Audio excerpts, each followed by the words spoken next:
Hi guys, I'm Sally with OwlCrate Jr. and I'm here today with a little behind the scenes unboxing of our August Thieves in the Night box. As of right now, this box is still available for purchase in our shop and we will leave a link below. So let's open this up and see what's inside. So every month, the first thing that you should see in the box is our illustrated spoiler card. These are done by Melanie Demmer. We've been working with her for I think over 2 years now, and she's just wonderful. I always love her concepts. So every month I send Melanie an email kind of giving a little overview of the theme and maybe a couple of ideas about what I have in mind, but usually I just let her have free reign about what she wants to do with the illustration. And this month she came back with this adorable little girl cat burglar and her raccoon friend. They've clearly just gotten away from somebody's house and they've got at least one very fancy looking necklace in their haul. And then on the back, we've got this queen or king. It says cat burglar strikes again. And then all the rest of the stuff on here is everything that I'm about to show you inside. So the first item up is one that we gave a big sneak peek for. And I was super excited about this because I have been wanting to include a full-size figurine since we started the box. And this is the first time I was ever able to. That is one of our Funko from their 5-star line. So it's not one of the sort of classic Funko with the great big heads. This is a newer line for them. And it is, of course, from Disney's Aladdin. But what I love about these is instead of just the one figurine, you actually get the character plus a friend plus an accessory. So everybody received the same character this month. We decided not to go with a variety, even though there are some very cute ones in this line. So everybody got Aladdin. But along with Aladdin, you get this adorable little Abu and the genie lamp, of course. We figured Thieves in the Night, we of course had to include something from Aladdin. He is one of my favorite fictional thieves. Plus the movie just came out, plus the original one from the 90s is an ultimate Disney classic. Of course we were going to include Aladdin. One of the things I really like about Funko's new 5-star line is that they are articulated, so you can actually like pose them. Their arms move, his head swivels from side to side. I just think that's a neat little additional feature that they have worked into this new line in their ever-expanding empire of collectibles. The next item in the box is something from one of our very favorite local vendors, Crafted Van. It is a set of magnetic bookmarks and it features Robin Hood and Little John, also from the Disney version of the movie. I don't think I had ever used a magnetic bookmark before I started this job, and now I have so many of them, but I genuinely use all of them. I am somebody who throws my books around, toss them into my bag, and I love that these actually stay where you put them. They clip right over the page. They're not so fat or such a strong magnet that they actually like crease the page or mess it up at all, but they really stay where you put them. And I love the little mini size of the duos that Crafted Van puts together. But what I also love about these is on the front you can see these two guys look, you know, sweet as punch. They couldn't possibly have done anything wrong. And then behind their backs, you see that they're each holding a bag of stolen coins. Crafted Van always does a lovely job with their packaging as well as the actual bookmark. So you can see that the backing card is actually covered with oak leaves. So you can pretend that Robin Hood and Little John are hiding in Sherwood Forest. I don't know about you. Please tell me in the comments below if you also experienced this, but Robin Hood was for sure one of my first crushes, and I do mean the Fox version. He was just so charming, and he was very nice to Maid Marian, and I liked his singing voice. So surely I can't be the only one out there. Let me know if you agree. Next up, we have our monthly collectible pin, also designed by Melanie Demmer, and this month's is a big, beautiful cut emerald on the pin, which has a connection to the story, which I will tell you about in just a bit. So when Melanie designs these little collectible pins for us, she always pulls an element from the spoiler card that she's illustrated. And this month, it's actually a little bit of a special design. It's not just a piece of the spoiler card. So this beautiful emerald down here is now floating in the stars and can be put right onto your backpack or your jacket or wherever you keep these pins. Tell us where you keep these pins. I always like to see where they end up. for anybody who is interested. This was box number 31 that OwlCrate Jr. has put out. Now, the next 3 items I'm going to show you are actually something that I put together sort of as a kit. Every single month we like to include something that is an activity of some sort, whether that is a science experiment or a second book that you can read that ties into the theme, or a craft of some kind. But this is the first time that we've ever done like an imagination kit. And I'm super excited about it, and we've been getting some really great photos of people playing with it. So keep those coming. I love to see them. And I hope you like this. So what we did was we put together this beautiful green gemstone. You can use it as a paperweight. You can just keep it in your treasure chest. You can do whatever you like with it, or you can just keep it in this lovely little velvety bag that we came in.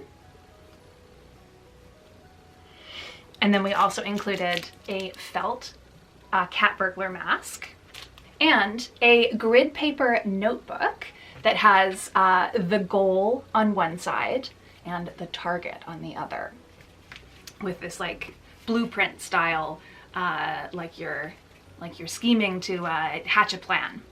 So yeah, the idea is that all 3 of these can go together, and you can, you know, play with your friends and just, you know, dress up and imagine that you are cat burglars, or maybe one of you's a cat burglar and one of you's a detective trying to catch somebody who's been robbing all of the glorious mansions in town.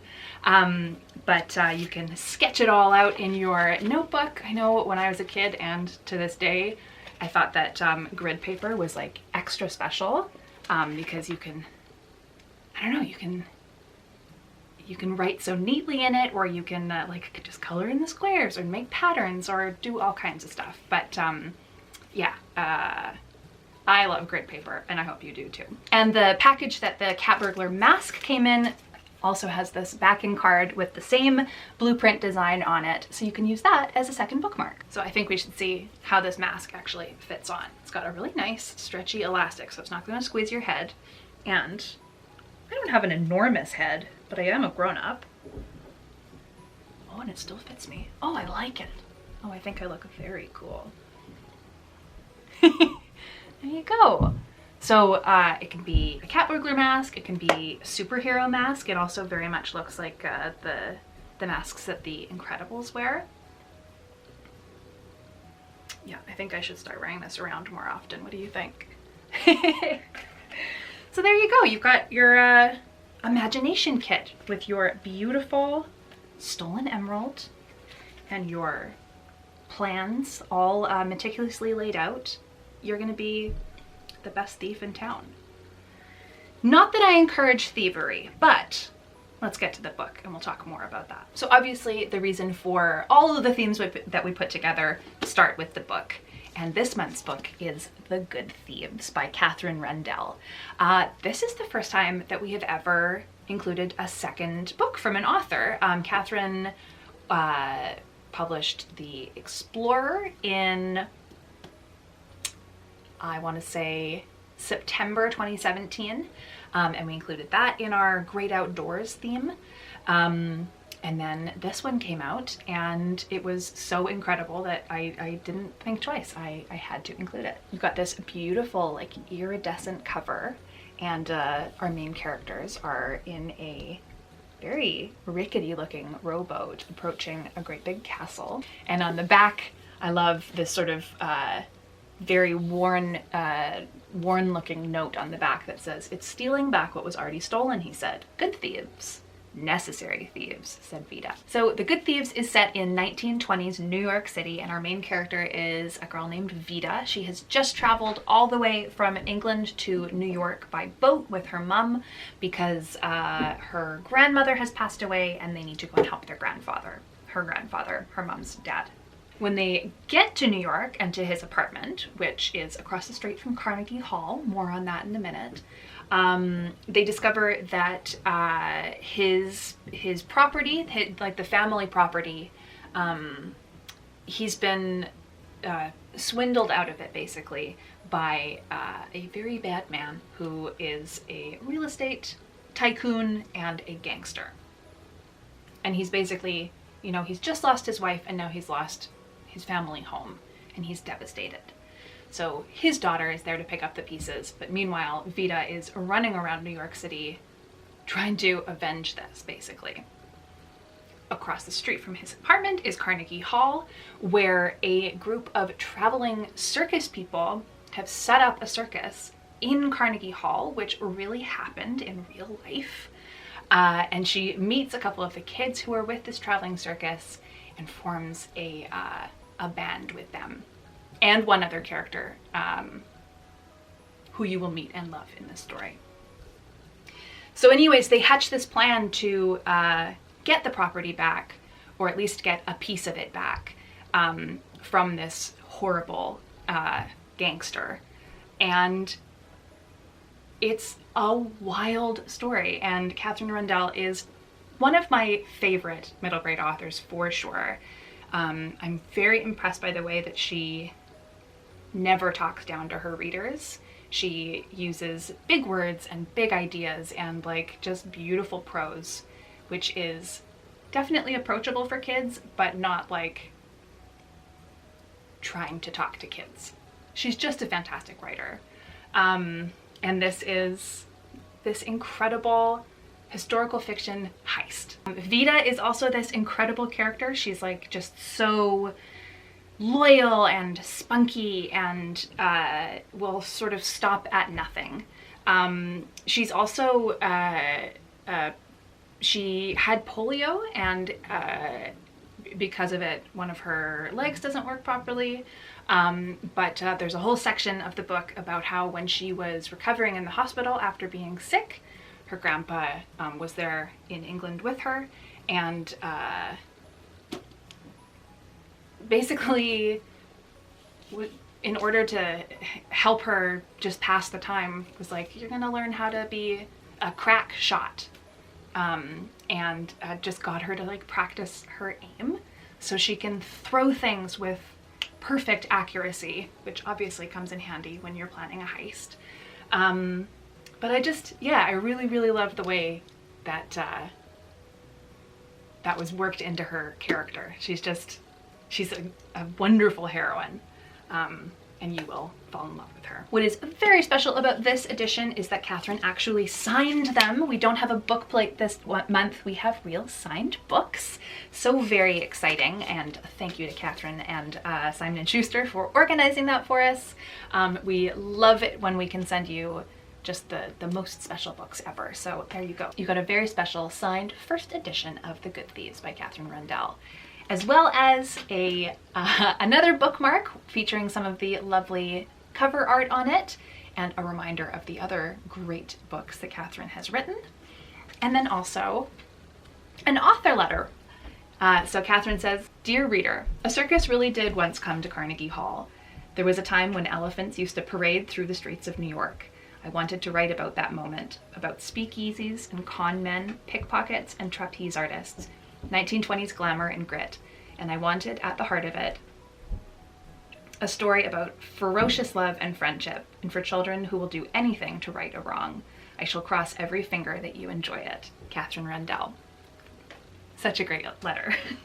So just two small things left in the box. We've got our mini magazine that we put together each and every month, which features a little interview with Katherine, a couple of reading recommendations. If you love this book and you want sort of more in the same flavor, you can check out Rooftoppers, which is also by Katherine. Another great heist pickpocketing story is The Whiz Mob and the Grenadine Kid by Colin Malloy, illustrated by his lovely wife, Carson Ellis.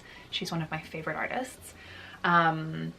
I think that one is set around the same time period, and it's got a real like Oliver Twist kind of vibe to it, but the main character is a rich kid who sort of infiltrates this group of pickpocketing youths. And then finally, The Invention of Hugo Cabret by Brian Selznick. Another beautiful, beautiful read. Then in our creativity corner, we've got a crossword inspired by the plot of The Good Thieves. We've got an interview with our friends from Crafted Van. and some information about when we will be doing a chat with Catherine Rundell. I think actually what we're going to do, because Catherine lives in the UK and it's a little bit trickier to coordinate times, is that we are going to source some questions from readers and then ask her a few of our own. And I believe Catherine will be filming a video that she's going to send to us with just answering some reader questions. So that's actually a new fun thing that we're going to try. And then Ave and I will probably also have a book chat that you can join us live on, and we will be announcing the date of that soon. We've also got all of the prompts for our August box photo challenge, which starts on the 5th of the month, September 5th. So we've got 4 different prompts there. If you want to take part in that on Instagram, please do. You just have to use the hashtag OCJRThief this month. And we give away a free box for each of the 4 prompts. So try your hand at that. We love seeing your photos. And finally, we have our sneak peek card for the September box, which as of right now is available to subscribe. Our September theme is Legends of the Deep. I am so excited about this one. Dive deep into an eerie aquatic mystery this September. Next month's book pick is the first of a delightfully creepy new series, full of quirky characters, suspicious secrets, and mythical creatures. This book is perfect for fans of Nevermore and a series of unfortunate events. We have a fantastic illustrator named Vanessa Port, or Veep Doodles as she goes by on Instagram, who does these for us every month. She always is kind enough to send me a series of potential ideas, just like sketches that she's come up with based on the theme, which you can check out here. I decided to go with the mermaid because I love the tiny little mermaid and the gigantic anglerfish that she sketched up. And that on the front we've got a bunch of real sea creatures like an eel and just a bunch of fish, and then a mermaid, because this theme is going to incorporate sort of animals that are so weird it's hard to believe that they're real, which is the case with so many deep sea creatures, I think, and then also a few actually imaginary deep sea creatures. If you'd like to sign up for our Legends of the Deep box, we also have a coupon code. You can save a little bit on your first order. You can find that below as well. And as I mentioned, the box that I just showed you everything from is also available in our shop at shop.owlcrate.com. Thank you guys so much for watching. It's always really fun for us here to be able to tell you guys out there in the world a little bit more about how all of these things come together and how they end up in the box. If you like this video, give it a big thumbs up, and you can subscribe for more bookish videos every week. Happy reading, and thanks for being awesome. Bye!